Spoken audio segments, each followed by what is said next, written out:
Easter morning, my husband was in the attic helping my mom sort through old keepsakes. 10 minutes later, I heard him come down. Quiet footsteps. Paler than I'd ever seen him. He leaned into my ear and whispered, "Don't react. Wait until your mom leaves."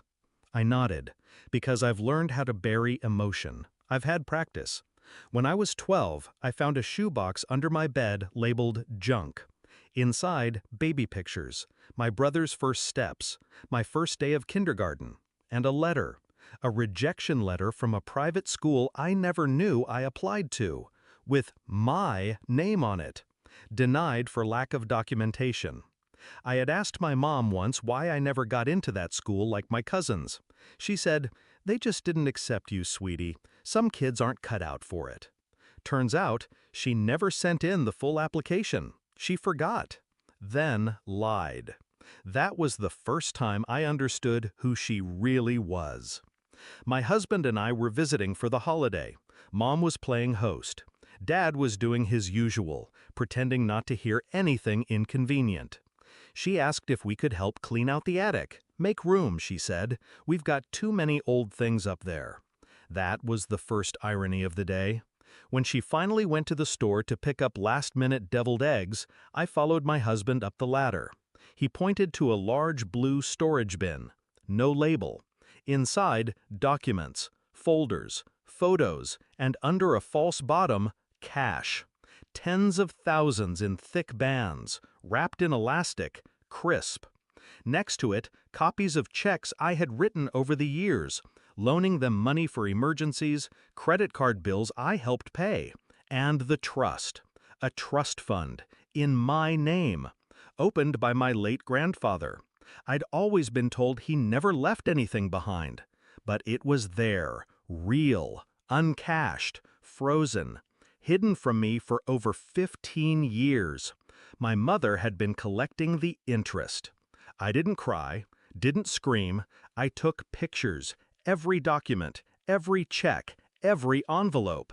Then I packed the cash back, sealed the bin, and climbed down the ladder with a smile on my face, like I hadn't just discovered my entire life was a carefully curated lie.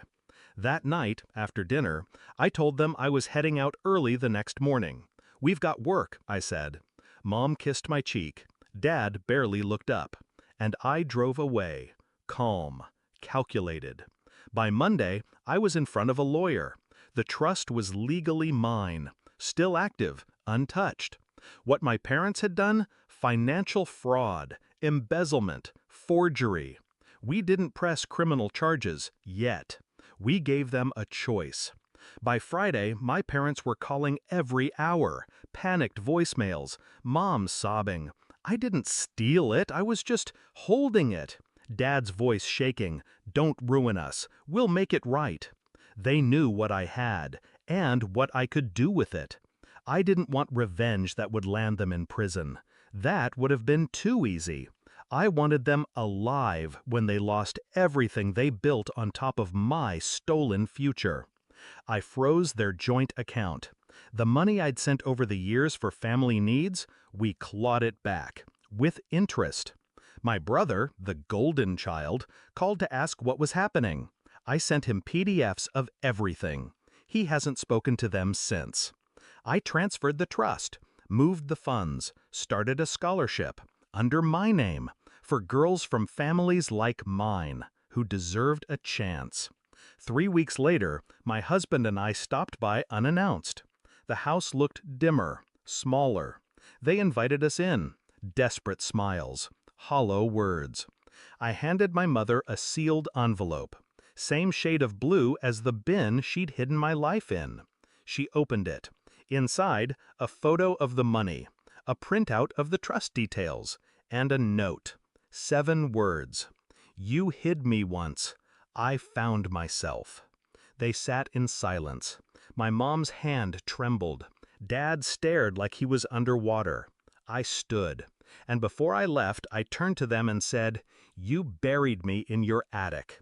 Now you'll live under the weight of what you tried to erase." I never raised my voice. Never needed to. The truth was louder than anything I could scream. And in the end, that silence was mine.